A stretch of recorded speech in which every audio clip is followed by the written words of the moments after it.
اچانک آپ کے ہاتھ سے سوئی نیچے گری، اندھیرا تھا، سوئی نہ ملی تو حضرت سیدہ عائشہ صدیقہ رضی اللہ تعالیٰ عنہ نے انتظار کیا کہ اللہ کے نبی جب آئیں گے تو آپ کے چہرے کی نورانیت اتنی ہوگی کہ آپ کے چہرے کی نورانیت سے سارا کمرہ روشن و منور ہو جائے گا اور مجھے وہ سوئی مل جائے گی۔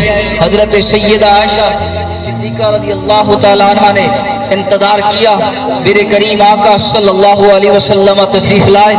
آقا کریم صلی اللہ علیہ وسلم کے آنے سے سارا کمرہ روشن و منور ہو گیا۔ حضرت سیدہ عائشہ صدیقہ رضی اللہ تعالیٰ عنہ فرماتی ہے کہ حضور کے چہرے کی نورانیت سے مجھے وہ سوئی مل گئی اور اس سوئی کو میں نے اٹھا لیا۔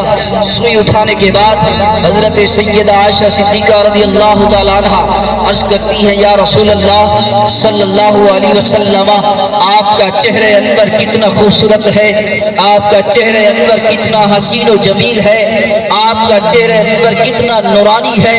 میرے کریم آقا صلی اللہ علیہ وسلم نے فرمایا، اے عائشہ، بدبخت ہے وہ شخص جو بروز محشر میرا یہ چہرہ نہ دیکھ سکے گا۔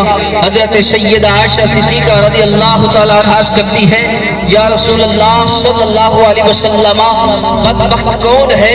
میرے آقا کریم صلی اللہ علیہ وسلم نے فرمایا، اے عائشہ، وہ بخیل ہے۔ تو حضرت سیدہ عائشہ نے عرض کیا، یا رسول اللہ، بخیل کون ہے؟